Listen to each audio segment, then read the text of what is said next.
الحمد للہ رب العالمین والصلاة والسلام علی سید الانبیاء والمرسلین وعلی آلہ واصحابہ وازواجہ اجمعین، اما بعد۔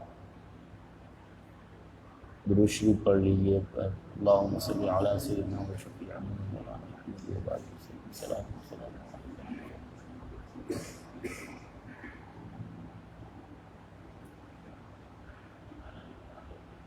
پچھلے ہفتے بات چل رہی تھی مقام توبہ کی۔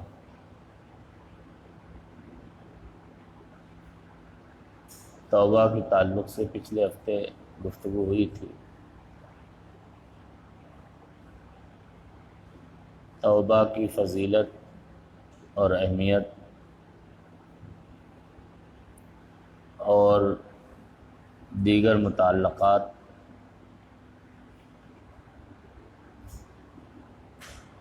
کی بحث پچھلے ہفتے ہوئی تھی، لیکن ہم نے کہا تھا کہ ابھی یہ بات اور یہ گفتگو ادھوری ہے،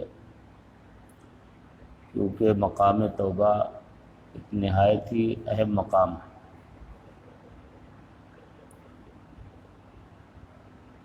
اولاً تو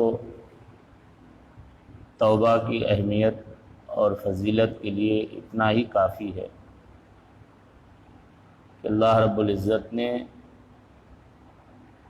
توبہ کو مومنوں پر واجب قرار دیا۔ اللہ فرماتا ہے توبوا الی اللہ جمیعا ایھا المؤمنون لعلکم تفلحون، اے مومنو تم سب مل کر اللہ رب العزت سے توبہ کرو تاکہ تم کامیاب ہو۔ آپ سب جانتے ہیں کہ توبو فعل امر ہے، اور امر جب مطلق ہوتا ہے تو بالخصوص ہمارے ائمہ کے نزدیک وجوب پر دلالت کرتا ہے۔ اسی لیے صوفیاء کرام فرماتے ہیں کہ توبہ ہر مومن پر واجب ہے۔ انسان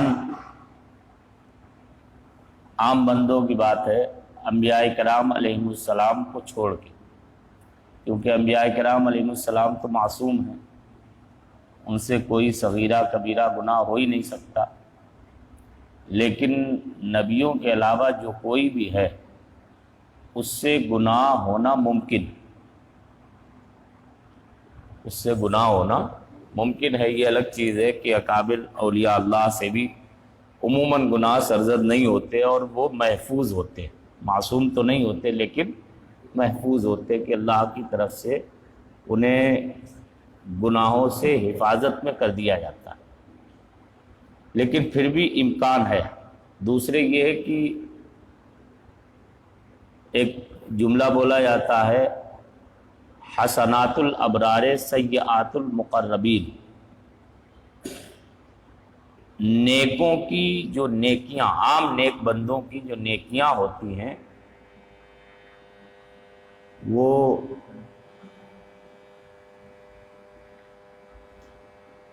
بڑے درجے کے جو لوگ ہوتے ہیں، جو مقربین ہوتے ہیں، ان کے حق میں وہ برائیاں ہوتی ہیں۔ جیسے رخصت پر عمل، مثلا کہ عام مومن بندے کے لیے رخصت پر عمل کرنے پر بھی ثواب ملے گا، لیکن جو مقربین ہیں انہیں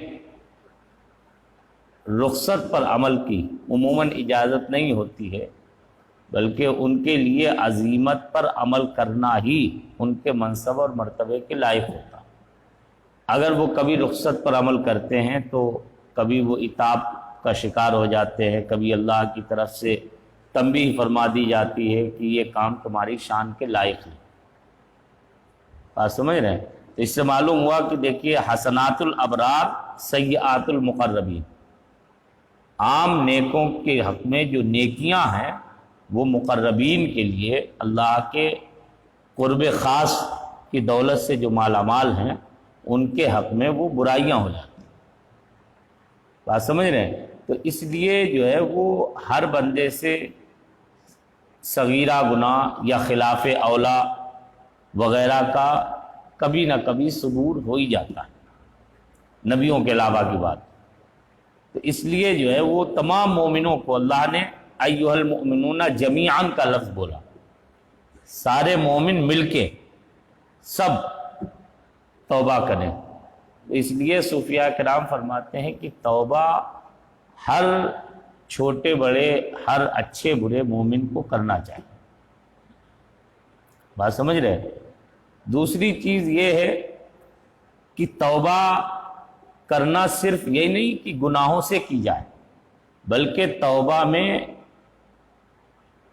اپنے کیے پر ندامت اور آئندہ اس کوتاہی کو نہ کرنے کا عزم جو ہوتا ہے، یہ بندے کی عاجزی اور انکساری کا اظہار بھی ہوتا ہے۔ بندہ گویا کہ جو کر چکا ہے اس پہ شرمندہ ہو رہا ہے، افسوس کر رہا ہے، پشیمان ہو رہا ہے، اور اچھائیاں کرنے کا عزم کر رہا ہے یا ویسا کام آئندہ نہ کرنے کا عزم اور ارادہ کر رہا ہے، تو اپنی تواضع اور فروتنی کا ساتھ میں اظہار بھی کر رہا ہے۔ اور تواضع اور فروتنی بندے کی اللہ کو پسند ہے۔ آپ سنتے رہتے ہیں، مشہور حدیث کا ٹکڑا ہے، من تواضع للہ رفعہ اللہ، جس نے اللہ کے لیے تواضع اختیار کی اللہ اسے بلند کر دیتا ہے۔ ادھر آ جاؤ۔ جس نے اللہ کے لیے تواضع اختیار کی اللہ اسے بلندیاں عطا فرماتا ہے۔ تو اس لیے جو ہے وہ ہر مومن کو توبہ کرنا چاہیے۔ پھر مزید یہ کہ سرور کون و مکاں سردار انبیاء صلی اللہ تعالی علیہ وسلم سے مروی مختلف طرق سے حدیث ہے، کئی راویوں نے اسے روایت کیا، بخاری مسلم وغیرہ میں بھی آئی۔ آپ فرماتے ہیں، انی لا استغفر اللہ 70 مرہ کل یوم، میں روزانہ 70 مرتبہ اللہ تعالیٰ سے مغفرت چاہتا ہوں۔ ایک جگہ آیا کہ میں 100 مرتبہ، ایک جگہ آیا انہ لا یغان علی قلبی فاستغفر اللہ فی کل یوم ولیلۃ 70 مرہ، کہ میرے دل پہ کچھ پردہ سا آ جاتا ہے تو میں ہر رات اور دن میں 70 مرتبہ اللہ تعالیٰ سے مغفرت طلب کرتا ہوں۔ ایک حدیث میں آقا علیہ السلام فرماتے ہیں کہ میں 100 مرتبہ 100 مرہ، میں 100 مرتبہ اللہ تعالیٰ سے استغفار کرتا ہوں۔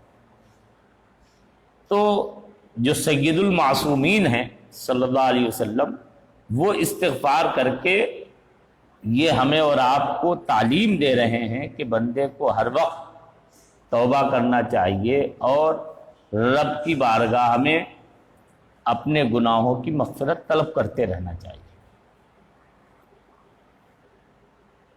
توبہ کی فضیلت کے لیے ایک اور بڑی پیاری آیت کریمہ اللہ رب العزت فرماتا ہے، ان اللہ یحب التوابین ویحب المتطہرین، بے شک اللہ توبہ کرنے والوں کو اور خوب خوب پاکی حاصل کرنے والوں کو محبوب رکھتا ہے۔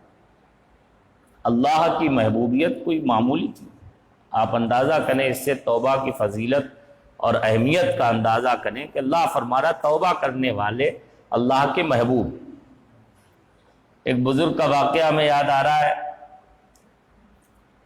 غالباً منہاج العابدین میں ذکر کیا ہے یا علامہ ابن جوزی نے ذکر کیا کہ ایک بزرگ 30 سال تک توبہ کرتے رہے، 30 سال تک توبہ کرتے رہے۔ ایک لغزش ان سے سرزد ہو گئی جس سے 30 سال تک وہ توبہ کرتے رہے۔ 30 سال کے بعد دل میں خیال آیا، توبہ کر رہے تھے، دل میں خیال آیا کہ اللہ مجھے 30 سال ہو گئے، میں فلاں لغزش سے توبہ کر رہا ہوں اور ابھی تک مجھے توبہ کی بشارت حاصل نہیں ہوئی۔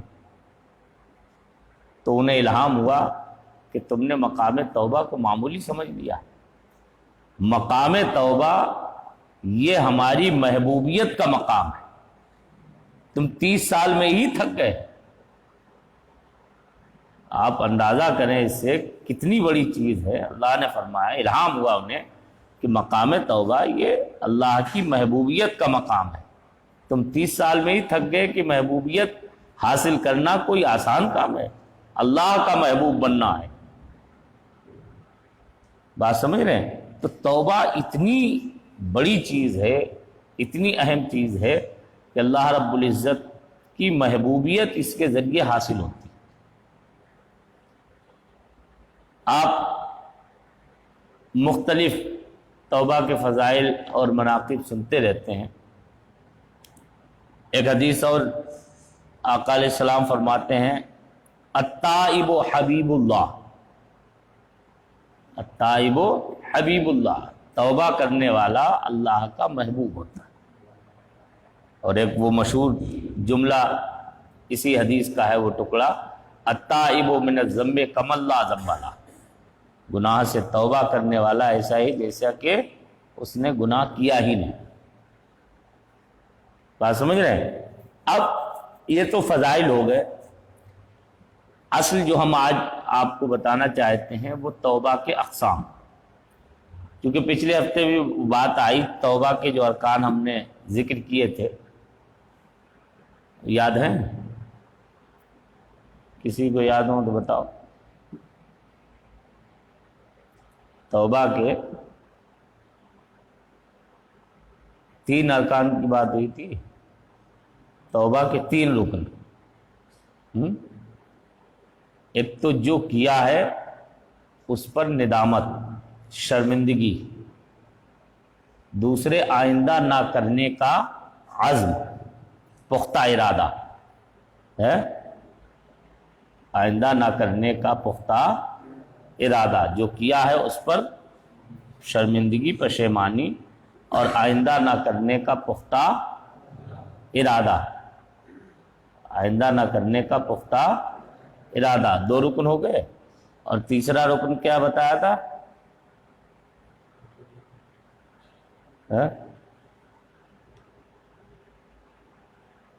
یاد رکھا کرو، یہ بھول جاتے بہت جلدی ہے. اب یاد رکھنا، پھر ایک بار بتا دے رہے ہیں. اور وہ تیسرا والا بھی جو ہے دھیان رکھنا، جو کیا ہے اس پر ندامت، پشیمانی، شرمندگی، کچھ بھی کہہ لو آسان لفظوں میں، افسوس، اور آئندہ نہ کرنے کا پختہ ارادہ. اور اگر وہ گناہ فرائض سے متعلق ہے تو اس کی ادائیگی. اگر وہ گناہ فرائض سے متعلق ہے تو اس کی ادائیگی. بعض صوفیہ نے 4 رکن ذکر کیے، 1 رکن کا اور اضافہ کیا. انہوں نے توبہ کو پھر 2 قسموں میں تقسیم کر دیا. انہوں نے کہا ایک مطلق توبہ ہے اور ایک وہ توبہ جو فرائض یا حقوق سے متعلق ہے. فرائض یا حقوق سے متعلق. مثلا ایک یہ کہ آپ نے جھوٹ بولا،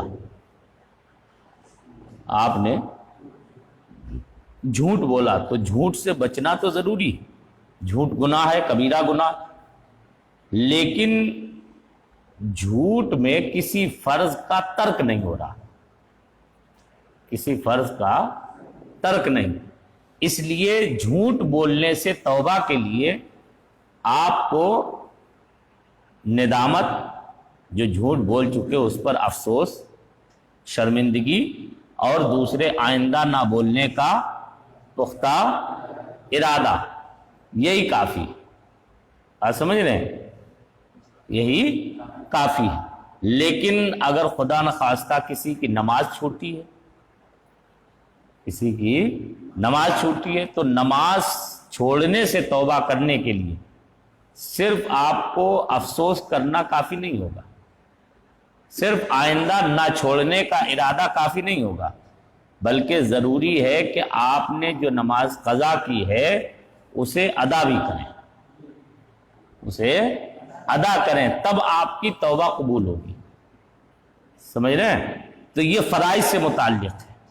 یہ توبہ کی وہ قسم ہے جو فرائض سے متعلق. اور ایک وہ توبہ ہے جو حقوق سے متعلق ہے. جو حقوق سے متعلق یعنی حقوق العباد کی بات کر رہے ہیں. ویسے تو فرائض کا ترک یہ بھی حقوق اللہ ہے, سمجھے. اور دوسری قسم کیا ہے؟ حقوق العباد. حقوق العباد میں بھی دو قسمیں ہیں. حقوق العباد میں ایک تو ہے مظلمہ, ظلم, زیادتی, کسی پر زیادتی. مثلا آپ نے کسی کو تھپڑ مارا, اب اس سے آپ توبہ کرنا چاہتے ہیں, تو ایک تو تھپڑ مارنے پر افسوس, شرمندگی, اور آئندہ کسی کو ناحق تھپڑ نہ مارنے کا عزم, پختہ ارادہ, اور تیسری چیز کیا ہے؟ صاحب حق سے معاف کرانا. صاحب حق سے معاف کرانا. اس میں کسی چیز کی ادائیگی نہیں ہے بلکہ صاحب حق سے معاف کرانا ہے. اور دوسری قسم ہے حقوق العباد کی دیون. دوسری قسم کیا ہے؟ دیون, دین کی جمع. دین کی جمع ہے دیون. آپ نے کسی سے 10 روپے لیے, یا کسی کے لیے کیا بلکہ کہیے آپ نے 10 روپے کسی کے مار لیے, چھین لیے, چوری کر لیے, سمجھے. اب اس سے آپ نے توبہ کی کہ ان کا جو حق لیا ہے ہم نے, جو 10 روپے ہم نے ان کے مارے ہیں, چھینے ہیں, اس سے ہم توبہ کرتے ہیں. تو ایک تو وہ غصب کرنے سے توبہ, شرمندگی, افسوس, اور آئندہ کسی سے اس کا مال نہ چھیننے کا عہد. اور تیسری چیز کیا ہے کہ وہ آپ ادا بھی کریں, صاحب حق کو وہ ادا کرے اگر وہ زندہ ہے اور آپ کی دسترس میں, اور اگر وہ خدا نخواستہ زندہ نہیں ہے, دنیا میں نہیں ہے, تو اس کے وارثوں کو ادا کریں, یا اس کے وارثوں سے یا خود اس سے معاف کرائیں, خود اس سے معاف کرائیں. اعلیٰ حضرت امام اہل سنت رضی اللہ تعالیٰ عنہ نے ایک صورت اور تحریر فرمائی کہ اگر بالفرض صاحب حق دنیا سے چلا گیا, اس کا کوئی وارث بھی نہیں ہے, تو اب معاف کرانے کی کیا صورت ہوگی, اور اس دین سے توبہ کیسے ہو سکتی؟ تو وہ فرماتے ہیں اس کی صورت یہ ہے کہ پھر وہ اتنا مال جتنا اس کا غصب کیا ہے, چھینا ہے, اتنا مال اس میت کے اگر وہ مومن ہے, اس میت کے ایصال ثواب کی نیت سے صدقہ کر دے, صدقہ کر دے. نیت یہی ہو کہ اس کا ثواب اس کی روح کو پہنچے. تو اللہ کی رحمت سے امید ہے کہ قیامت کے دن اس سے پھر بدلہ نہیں دلوایا جائے گا اور اللہ تعالیٰ اسے معاف کروا دے گا. آپ سمجھ رہے ہیں؟ حقوق العباد کے معاملے میں بڑی سخت وعیدیں آئی ہیں, اور آپ سنتے رہتے ہیں کہ اگر کسی نے دنیا میں کسی کے 3 پیسے تک مار لیے تو قیامت کے دن 700 مقبول نمازیں اس کے بدلے میں دینا پڑیں. سمجھ رہے ہیں آپ؟ 700 مقبول نمازیں, تھوڑی بہت نہیں. آپ کتنا اندازہ کر لیں کہ حقوق العباد کا معاملہ کتنا سخت ہے. اس لیے حدیث شریف میں آیا, یہاں تک معاملہ ہے, حدیث شریف میں آیا کہ قیامت کے دن جانوروں وغیرہ کو ختم کر دیا جائے گا, لیکن ایسے نہیں ختم کیا جائے گا, بلکہ اگر کسی سینگ والے جانور نے بغیر سینگ والے کو سینگ مارا ہے تو اس کی سزا اسے دی جائے گی, بدلہ دلایا جائے گا, تب اس کے بعد میں انہیں فنا کے گھاٹ اتارا جائے گا. آپ اندازہ کیجئے جب جانوروں میں یہ ہوگا تو انسانوں کے ساتھ کیا؟ کیونکہ اللہ رب العزت اس کی صفت ہے عدل, اس کا اسم بھی ہے العدل. وہ اتنا بڑا انصاف بر ہے, اتنا بڑا انصاف بر ہے کہ گویا سراپا عدل. آپ سمجھ رہے ہیں؟ تو اس لیے جو ہے وہ اللہ رب العزت چاہتا, اللہ تو سب کا خالق و مالک ہے, وہ چاہتا تو بندوں کے حقوق بھی اپنے ذمے لے لیتا کہ ہم چاہیں جسے معاف کر دیں, چاہیں جسے معاف نہ کریں. لیکن اللہ نے یہ نہیں فرمایا, بلکہ اللہ نے بندوں کے حقوق خود ان کی مرضی اور ان کی خواہش پر رکھے ہیں کہ اگر وہ معاف کریں گے تبھی معاف ہوں گے, ورنہ ان کے معاف کیے بغیر معاف ہونے کی کوئی صورت نہیں. ہاں ایک صورت صرف بزرگوں نے, علماء نے ذکر کی ہے کہ مثلا کوئی اللہ کا مخصوص بندہ ہے, مقرب بندہ ہے, اس سے کوئی نادانی میں کسی کا حق مارا گیا، معاف نہیں کرا پایا، بھول گیا یا کسی وجہ سے، قیامت کے دن اب اس بندے کا جس کا حق ہے اس بندے کو اللہ تعالیٰ بلائے گا اور اس سے فرمائے گا کہ تو اس بندے کو معاف فرما دے۔ بخشے گا اللہ پھر بھی اپنے آپ نہیں، بلکہ اللہ بندے سے فرمائے گا کہ تو اسے معاف کر دے، میں تجھے اس کے بدلے میں جنت دیتا ہوں۔ آپ سمجھ رہے ہیں؟ توبہ اسی لیے بہت، اور توبہ کو تفصیل سے سمجھنا اور توبہ کا علم حاصل کرنا مفصل، یہ اسی لیے ضروری ہے تاکہ ایک ایک باریکی پر جب ہماری نگاہ ہوگی تبھی تو ہم اس سے توبہ کریں گے۔ بہت سی چیزیں ایسی ہوتی ہیں کہ جن کے بارے میں ہم اور آپ دھیان نہیں دیتے، توجہ نہیں دیتے، سوچتے ہی نہیں کہ یہ گناہ ہے یا غلط ہے۔ توبہ گناہ یا بندوں کے معاملات کا تو یہاں تک ہے کہ اگر کسی بندے کی طرف کسی نے غلط مذاق بنانے کے طور پر یا اسے ذلیل کرنے کے طور پر غلط اشارہ تک کیا ہے تو یہ بھی مظلمہ ہے، یہ بھی کیا ہے؟ ظلم، یہ بھی کیا ہے؟ اس کا حق مارنا۔ اگر وہ بندہ مطالبہ کر دے تو اس بندے کو جس نے اسے اشارہ کیا ہے اس کی طرف جو ہے کسی الگ زاویے سے دیکھا ہے، مذاق بنانے کے طور پر، اس کا تمسخر اڑانے کے طور پر اگر کوئی جو ہے وہ اشارہ یا غمزہ کیا ہے تو اس کا جب تک وہ معاف نہیں کرائے گا اس بندے کا حق معاف نہیں ہوگا۔ آپ سمجھ رہے ہیں؟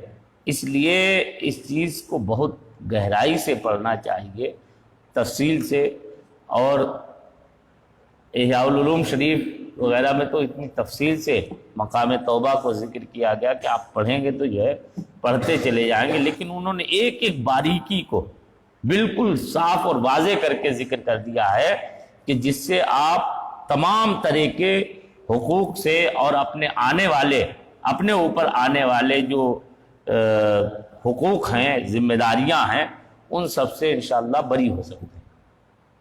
کیونکہ جب تک آپ کو علم نہیں ہوگا آپ ان باریکیوں کی طرف دھیان نہیں دے سکتے۔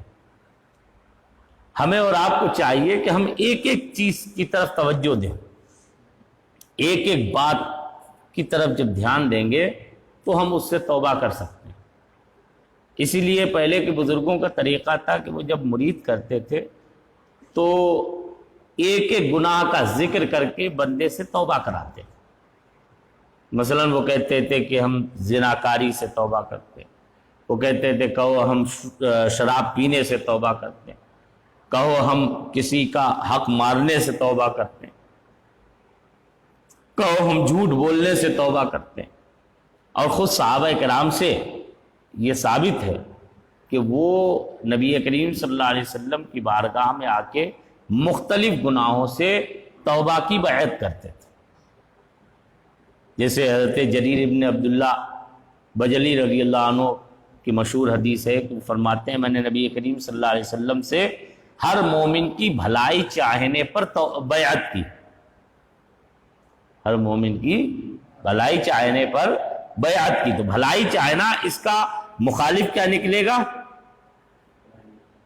کسی کے ساتھ برا کرنا، کسی پر ظلم کرنا، کسی کو ستانا، کسی کو ذلیل کرنا۔ آپ سمجھ رہے ہیں؟ یہ اس کی ضد ہے۔ تو اس کا مطلب ہے کہ انہوں نے کسی بھی مومن کو ذلیل کرنے سے توبہ پر بیعت کی، انہوں نے کسی بھی مومن کا حق مارنے سے توبہ پر بیعت کی، اور اسی لیے ان کا حال یہ تھا کہ وہ ایسے مواقع پر کہ جہاں کوئی بھی بول نہیں سکتا ہے یا آدمی درگزر کر جاتا ہے، گھما جاتا ہے، ایسے مواقع پر بھی کبھی انہوں نے اپنی زبان کو روکا نہیں، بلکہ وہ کھڑے ہو جاتے تھے۔ بڑے بڑے معاملات آئے، خود کربلا کے واقعے میں بھی ان کا جو ہے ذکر کیا گیا کہ کوفہ میں جو ہے وہ یزیدی بڑی توہین آمیز باتیں کر رہے تھے، اہل بیت اطہار کی شان میں گستاخیاں کر رہے تھے، اور امام عالی مقام رضی اللہ عنہ کے ہم نواؤں کو، گھر والوں کو جو ہے وہ بڑا عجیب طرح سے طعن و تشنیع کر رہے تھے، تو وہ کھڑے ہو گئے اور فوراً انہوں نے ٹوک دیا، تم جو کہہ رہے ہو وہ غلط کہہ رہے ہو، میں نے اپنی آنکھوں سے جو ہے امام حسین کو، نبی کریم صلی اللہ علیہ وسلم کو امام حسین کو بوسہ دیتے ہوئے دیکھا، میں نے آقا علیہ السلام کو انہیں سونگتے ہوئے دیکھا۔ بات سمجھ رہے ہیں؟ تو یہ کیوں تھا؟ کسی نے کہا بھی ان سے، ہمیں یاد آ رہا غالباً بعد میں ان سے کسی نے کہا بھی کہ حضرت آپ نے ایسی سی ہمت کیسی کر لی جو ہے اسے بڑے مجمع میں اتنے ظالم یزیدیوں کے سامنے؟ تو انہوں نے فرمایا کہ میں نے آقا علیہ السلام سے ہر مومن کی بھلائی چاہنے پر بیعت کی تھی، اب یہاں موقع تھا کہ مومن کی بھلائی چاہی جائے، لہذا میں خاموش کیسے رہتا، میں بیعت کر چکا ہوں، میری جان چلی جاتی تو کوئی مجھے پرواہ نہیں۔ بات سمجھ رہے ہیں؟ تو اس لیے ایک ایک باریکی پر نگاہ جب انسان کی ہوگی تو اس باریکی کو آدمی سمجھ کے ایک ایک گناہ کو آپ نظر میں رکھیں۔ اور یہ تصوف اس کے فوائد میں حضرت نے بڑی تفصیل سے جو ہے وہ چند کبیرہ گناہوں کی فہرست ذکر کی ہے۔ ویسے تو آپ کتابوں میں پڑھیں گے شرح عقائد وغیرہ میں اور دیگر کتابوں میں کہ صغیرہ اور کبیرہ گناہ کی تعریف کے بارے میں علماء کا اختلاف ہے۔ صغیرہ گناہ کسے کہتے ہیں، کبیرہ کسے کہتے ہیں، اس میں بہت اختلاف ہے۔ اسی لیے جو ہے بعض صحابہ سے مروی ہے، کسی نے کہا کہ کبیرہ گناہ 7 ہیں صرف، کسی نے کہا صرف 9 ہیں، کسی نے کہا 11 ہیں، اور بعض صحابہ سے مروی ہے کہ 70 ہیں۔ بات سمجھ رہے ہیں؟ بعض نے کہا کہ صغیرہ و کبیرہ گناہ ایک اضافی چیز ہے، نسبتی، ایک نسبتی چیز۔ مثلا یہ پاکٹ جو ہے وہ اس کے آگے چھوٹا ہے، اس کے آگے چھوٹا ہے، اور اس قلم کے آگے بڑا ہے، اس قلم کے آگے بڑا ہے، تو یہ اضافی چیز ہے۔ چھوٹا اور بڑا ہونا کیا ہے؟ اضافی چیز، نسبتی چیز۔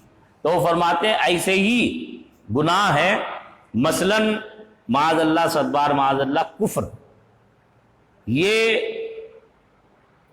کسی کو ناحق قتل کرنے، جھوٹ بولنے، زنا کرنے وغیرہ کے سامنے کبیرہ، بڑا گناہ ہے، سمجھ رہے ہیں؟ لیکن اور جو ہے کسی کو ناحق قتل کرنا یہ کفر کے مقابل چھوٹا ہے، لیکن جب ناحق قتل کرنے کو شراب پینے کے مقابل آپ رکھیں گے تو کسی کو ناحق قتل کرنا یہ بڑا گناہ ہو جائے گا، اور شراب پینا یہ چھوٹا ہو جائے گا۔ یہ بعض علماء کہنا، بات سمجھ رہے ہیں؟ لیکن محققین کا کہنا یہ ہے کہ کبیرہ گناہ کی حضرت شاہ ولی اللہ محدث دہلوی رضی اللہ عنہ نے بھی تعریف کی ہے، جو تعریف اس سے معلوم ہوتا ہے کہ کبیرہ گناہ کو انہوں نے اضافی نہیں مانا، بلکہ انہوں نے ایک ایسی جامع تعریف کی ہے جس سے ہر آدمی سمجھ سکتا ہے کہ کون سا گناہ کبیرہ۔ وہ فرماتے ہیں کبیرہ گناہ ہر وہ گناہ ہے کہ جس پر قرآن یا حدیث صحیح میں وعید وارد ہوئی ہے عذاب شدید کی یا جہنم کی، عذاب شدید کی یا جہنم کی وعید وارد ہوئی ہے، یعنی اللہ نے جو ہے وہ بندے سے فرمایا ہے کہ اگر تم نے ایسا کیا تو ہم یہ عذاب تمہیں دیں گے، یا تمہیں جہنم میں ڈالا جائے گا وغیرہ وغیرہ، سمجھے؟ اسے انہوں نے کہا ہے کبیرہ گناہ، اسے کیا کہا ہے؟ کبیرہ گناہ۔ اب مثلا قرآن میں آیا فَنَجْعَلْ لَعْنَتَ اللَّهِ عَلَى الْكَاذِبِينَ، جھوٹوں پر اللہ کی لعنت ہم کریں، سمجھے؟ اللہ نے فرمایا الزانیۃ والزانی فاجلدوا کل واحد منہما مئۃ جلدہ، ان کی سزا بھی بیان کی گئی، سمجھے؟ اور زناکاری اور بدکاری وغیرہ کی شناعت اور قباحت بھی بیان کی گئی، سمجھ رہے ہیں آپ؟ اللہ نے فرمایا من قتل نفسا بغیر نفس او فساد فی الارض فکأنما قتل الناس جميعا، گویا کہ اس نے ساری انسانیت کو قتل کر، سمجھ رہے ہیں؟ تو یہ سزائیں، وَمَن يَقْتُلْ مُؤْمِنًا مُتَعَمِّدًا فَجَزَاؤُهُ جَهَنَّمُ، جو جان بوجھ کر کسی مومن کو قتل کرے تو اس کا بدلہ جہنم، سمجھ رہے ہیں؟ تو یہ وہ گناہ ہیں کہ جن کی سزائیں اللہ رب العزت نے بیان فرما دی، وعید وارد ہوئی ہے، قرآن میں آئی ہے، ایسے احادیث میں مختلف جو ہے گناہ ذکر کیے گئے اور ان کی سزا بھی بیان کی گئی، اس کی سزا بھی بیان کی گئی، جیسے جہاد کے موقع پر پیٹھ پھیر کے بھاگ جانا، پیٹھ پھیر کے بھاگ جانا، حدیث شریف میں بڑی سخت وعید اس کی ذکر کی گئی، بڑی سخت وعید ذکر کی گئی حدیث شریف میں، حدیث صحیح میں وارد ہوا۔ نبی کریم صلی اللہ علیہ وسلم کی بارگاہ میں تیز آواز سے بات کرنا قرآن میں آیا کہ نہیں؟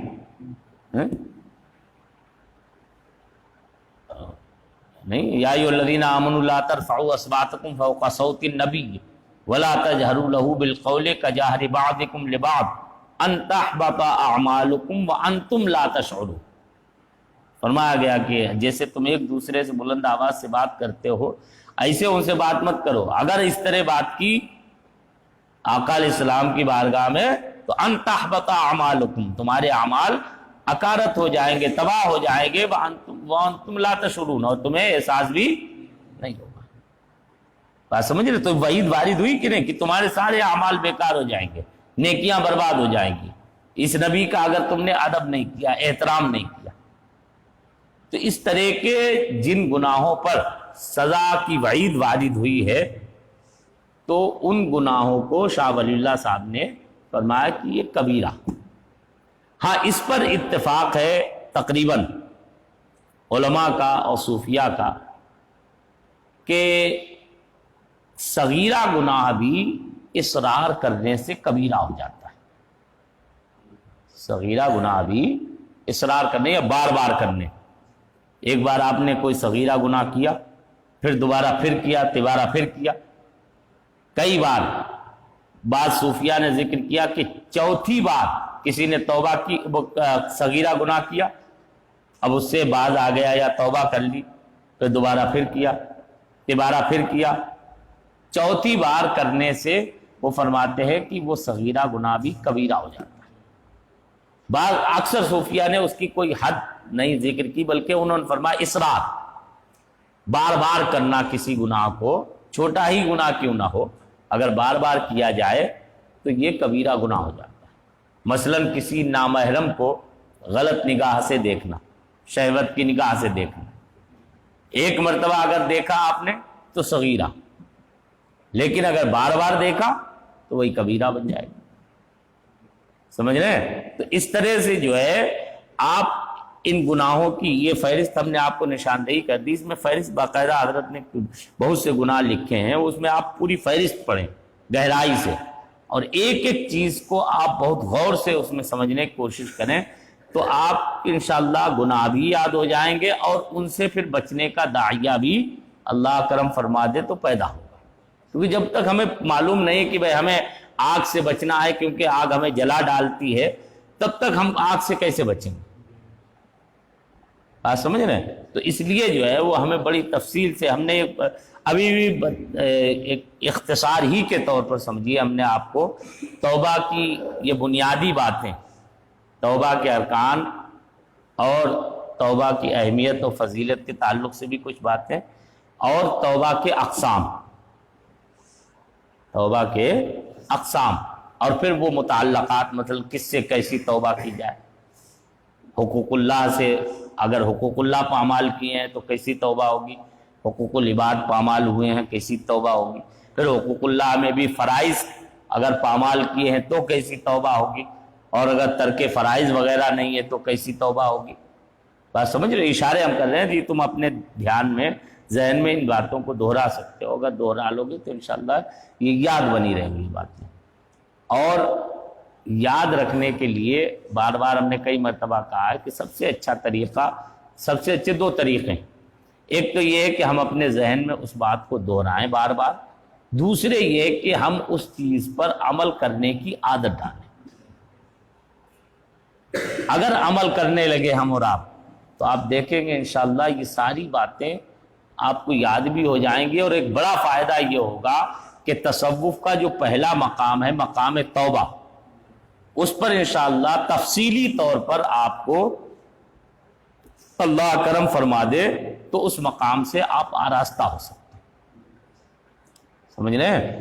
ایک ایک باریکی کو، ایک ایک گناہ کو آپ نگاہ میں ڈالیں، جب بھی کوئی قدم اٹھائیں تو اس پہ غور کریں اپنے کہ ہم یہ قدم اٹھا رہے ہیں یہ گناہ تو نہیں۔ اچھا ایک اور آخری بات بتا دیں، آپ کو یاد آ گئی، وہ ذہن سے باتیں نکل جاتی ہیں کیونکہ وہ جو ہے کچھ وہ تو رکھتے نہیں ہیں، تو ایک بڑی بات، اہم بات یاد آ گئی، وہ یہ کہ توبہ دو طرح سے ہوتی ہے۔ ایک توبہ وہ ہے جو تنہائی میں انسان کرے، رو لیا، گڑ گڑا لیا، پشیماں ہو گیا، آئندہ نہ کرنے کا عزم کر لیا، سمجھ رہے؟ تنہائی میں یہ توبۃ السر کہلاتی ہے۔ توبۃ السر وہی چھپی ہوئی پوشیدہ توبہ، سمجھے؟ اور توبۃ الاعلان کھلم کھلا سب کے سامنے، مثلا ہم آپ کے سامنے توبہ کریں کہ اللہ تعالی ہمارے سارے گناہوں کو معاف فرما دے، ہم اس سے مغفرت طلب کرتے ہیں، آئندہ ہم ان گناہوں کے قریب نہیں جائیں گے، سمجھ رہے ہیں؟ یہ توبۃ الاعلان، یہ کیا ہے؟ توبۃ الاعلان۔ فقہائے کرام فرماتے ہیں کہ وہ گناہ جو اس نے چھپ کے کیے ہیں، جو گناہ اس نے چھپ کے کیے ہیں، تنہائی میں کیے ہیں، یا ایک دو لوگوں کے سامنے کیے ہیں، تو ان گناہوں کی توبہ آہستہ سے پوشیدگی کے ساتھ تنہائی میں بھی کر سکتا، لیکن وہ گناہ جو اس نے سر عام کیے ہوں، مجمع میں کیے، محفل میں کیے، یا لوگوں کو معلوم ہے کہ صاحب فلاں یہ گناہ کرتا ہے، تو اس کی توبہ کے لیے ضروری ہے کہ وہ علی الاعلان، وہ توبہ علی الاعلان ہو۔ مثال کے طور پر کسی نے جو ہے ایک محفل میں تقریر کرتے ہوئے کوئی کفریہ عبارت بالقصد بول دی معاذ اللہ، یا کوئی ایسی عبارت بول دی کہ جس پر شرعی طور پر مواخذہ ہے، پکڑ ہے، تو اب اس کی توبہ کے لیے ضروری ہے کہ وہ وہیں ایسی محفل میں کرے کہ جس میں موجود ہے، یا تو اسی محفل میں کرے، یا کم از کم اتنی ہی بڑی محفل میں، یا اسی طرح سے، تاکہ عام لوگوں تک یہ بات پہنچ جائے کہ اس نے یہ غلط بیانی کی تھی اور اس لیے اس سے توبہ کی۔ آپ سمجھ رہے ہیں؟ تو یہ توبہ کے دو طریقے ہیں، انہیں بھی ہمیں اور آپ کو نگاہ میں رکھنا چاہیے کہ اگر خدا نخواستہ تنہائی میں اکیلے میں کوئی گناہ ہوا ہے تو اکیلے میں توبہ کر لیں۔ اللہ رب العزت تو علیم بذات الصدور ہے، تو سینوں کے راز جانتا ہے، اس سے کچھ مخفی کوئی پوشیدہ تو ہے نہیں۔ یہاں تک کہ اگر آدمی دل ہی دل میں پشیمان ہوتا ہے تب بھی اللہ رب العزت اگر سچے دل سے پشیمان ہوتا ہے تو اللہ تعالیٰ اس کی توبہ کو قبول فرما لیتا ہے۔ حضرت موسیٰ علیہ نبینا علیہ الصلوۃ والتسلیم کے زمانے کا واقعہ تم نے سنا ہوگا، مقررین کی زبانی بھی، کہ کوہ طور پہ حضرت موسیٰ اپنی قوم کو لے کے گئے، اللہ سے دعا کر رہے تھے اللہ بارش نہیں نازل ہو رہی ہے، کافی گڑ گڑائے، روئے، طرح طرح سے گریوزاری کی۔ جب بہت زیادہ التجائیں کی تو اللہ کی طرف سے حکم آیا، موسیٰ تمہاری محفل میں، اس مجمع میں ایک ایسا گنہگار بندہ ہے جس نے کبھی کوئی نیکی کی نہیں زندگی میں، جب تک تم اسے مجمع سے باہر نہیں نکالو گے ہم تمہاری دعاؤں کو قبول نہیں فرمائیں گے۔ حضرت موسیٰ علیہ السلام نے اعلان کیا کہ بھائی کوئی جو بھی ہو، سب سے بڑا گنہگار اس مجمع میں، محفل میں جو ہے، وہ اس مجمع سے نکل جائے تاکہ ہمارے اوپر اللہ کرم فرما دے اور پوری قوم تباہ نہ ہو۔ اب جو سب سے بڑا گنہگار بندہ تھا اس نے سوچا کہ اگر اس مجمع سے نکل کے جا رہے ہیں تو بڑی رسوائی ہوگی، ذلیل ہوں گے، کتنا لوگ کہیں گے کہ یہ پوری قوم کا سب سے بڑا پاپی انسان، گنہگار انسان۔ دل ہی دل میں اس نے جو ہے اللہ رب العزت سے گڑ گڑا کے، رو رو کے التجا کی، زبان سے کچھ نہیں کہا، دل ہی دل میں عرض کیا یا اللہ واقعی میں نے گناہ تو بہت کیے ہیں لیکن تیری رحمت بہت وسیع ہے، اب میں سچے دل سے توبہ کرتا ہوں کہ آئندہ میں یہ گناہ نہیں کروں گا اور نیکیاں ہی نیکیاں آئندہ کروں گا، تو مجھے معاف فرما دے، میں پشیمان ہوں، شرمندہ ہوں، تو میری لاج رکھ لے، مجھے رسوا نہ فرما۔ ابھی اس نے دل میں یہ ارادہ ہی کیا تھا کہ کتابوں میں ہے، روایات میں آیا ہے کہ اللہ رب العزت نے باران رحمت بھیج دی، جھماجھم بارش ہونے لگی۔ حضرت موسیٰ نے رب کی بارگاہ میں عرض کیا، یا اللہ تو نے تو فرمایا تھا جب تک وہ بندہ نہیں نکلے گا ہم تمہاری دعا نہیں قبول کریں گے، نہ بارش نازل فرمائیں گے، اور ابھی تک تو کوئی ہم دیکھ رہے نکلا بھی نہیں ہے، لیکن تو نے بارش نازل فرما دی۔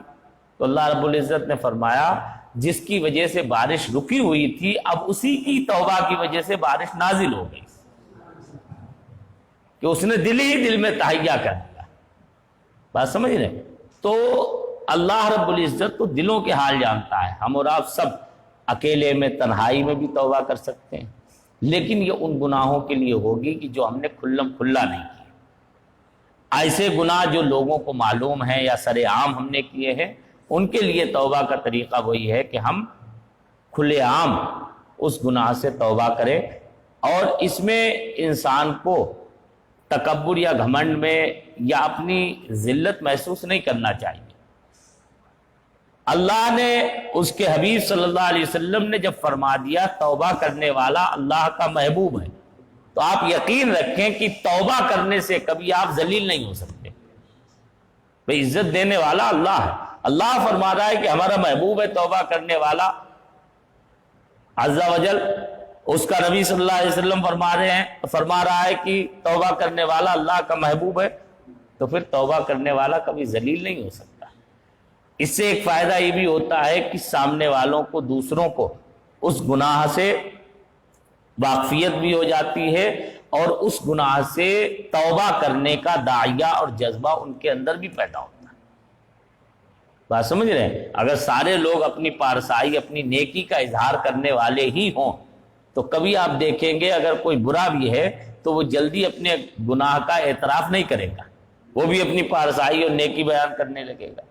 لیکن اگر سارے لوگ اپنی تواضع، انکساری اور فروتنی کا اظہار کریں، اپنے گناہوں پر، تقصیرات پر نادم ہو، شرمندہ ہو، تو بڑے بڑے پارسا لوگ بھی جو ہے اپنی کوتاہیوں کو یاد کر کے رونے لگتے ہیں، گڑ گڑانے لگتے ہیں، توبہ کرنے لگتے ہیں۔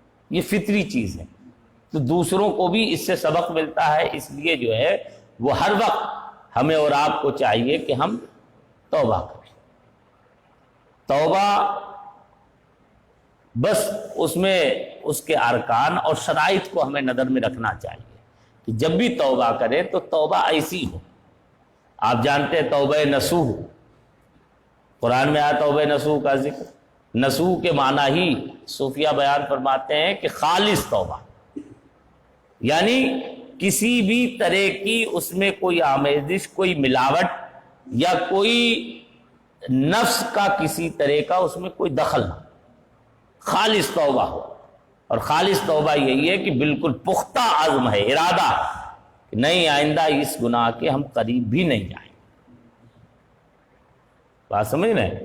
تو اس لیے جو ہے اس طرح کی توبہ ہمیں اور آپ کو سب کو کرنا چاہیے، اور ایک ایک باریکی پر، پھر ہم کہیں گے ایک ایک باریکی پر ہمیں نگاہ دوڑانا چاہیے، تاکہ ان باریکیوں سے ہم اور آپ جو ہم سے کوتاہیاں سرزد ہوئی ہیں ان سے توبہ کر لیں۔ آج توبہ کر لیں گے بہت آسان ہے، خاص طور پر جو بڑے گناہ ہوئے ہیں۔ یاد رکھو بڑے گناہ کی معافی کے علماء فرماتے دو ہی طریقے ہیں، یا تو سچی توبہ، یا پھر قیامت کے دن اللہ رب العزت کا فضل یا اس کے نبی صلی اللہ علیہ وسلم کی شفاعت۔ سمجھ رہے ہیں؟ اس کے نبی صلی اللہ علیہ وسلم کی شفاعت، یا اللہ کا خاص فضل، کسی بندے پر خاص فضل ہو جائے، کرم ہو جائے، اسے اللہ معاف فرما دے، تو وہ تو چاہے تو پورے جہان کو معاف فرما دے۔ سمجھ رہے ہیں؟ ورنہ کبیرہ گناہ جہاں آپ فضیلتیں پڑھتے رہتے ہیں کہ فلاں نماز پڑھنے سے جو ہے 70 سال کے گناہ معاف ہو گئے، یا فضیلت میں آیا کہ جمعے کے دن جو کھڑے ہو کے جو ہے 80 مرتبہ درود شریف پڑھتا ہے تو اللہ تعالیٰ اس کے 80 سال کے 100 سال کے گناہ معاف فرما دیتا ہے۔ تو جہاں بھی یہ فضائل آئے ہیں، یہ بشارتیں آئی ہیں، یہ علماء فرماتے ہیں کہ زیادہ تر صغیرہ گناہ سے متعلق ہے، صغیرہ گناہ سے متعلق ہیں۔ کبیرہ گناہ اس طرح سے معاف نہیں ہوتے ہیں، اس کے لیے وہی طریقہ ہے، سچی توبہ یا نبی کریم صلی اللہ علیہ وسلم کی شفاعت یا اللہ کا فضل۔ اس لیے جو ہے وہ ہر وقت ڈرنا چاہیے ہمیں اور آپ کو۔ پتہ نہیں اب کون سا گناہ ہم سے بار بار ہو جائے، وہ بھی کبیرہ ہو جائے گا، تو اس لیے کسی بھی گناہ کو چھوٹا نہیں جاننا چاہیے کہ ارے چلو یہ تو ہو گیا، بلکہ ہمیں اور آپ کو سب کو چاہیے کہ ہر چھوٹے بڑے گناہ سے توبہ کرے۔ اور اس میں ایک اور ہمیں اور آپ کو طریقہ اپنانا چاہیے، وہ یہ کہ ہم ایک دوسرے کو محبت سے ٹوکتے بھی رہیں۔ اگر کسی کو ہم نے دیکھا کوئی چھوٹا بڑا گناہ کر رہا ہے، کوئی غلطی کر رہا ہے، تو محبت سے اکیلے میں تنہائی میں اسے ذلیل نہ کر کے، بلکہ محبت کے ساتھ اسے ہم اس بات سے آگاہ کر دیں کہ آپ سے یہ غلطی ہو گئی، آپ توبہ کریں، خود بھی توبہ کریں۔ تو اس سے کیا ہے، اپنے بھائی کی بھلائی چاہنا بھی ہوگا، اور اسے اس گناہ سے اگر آپ نے بچا لیا تو جتنا ثواب اسے بچنے پر ملے گا، آپ کو بھی اس کے برابر اجر و ثواب ملے گا۔ سمجھ رہے ہیں آپ؟ اللہ تعالی ہمیں اور آپ کو یاد رکھنے اور عمل کرنے کی توفیق عطا فرمائے۔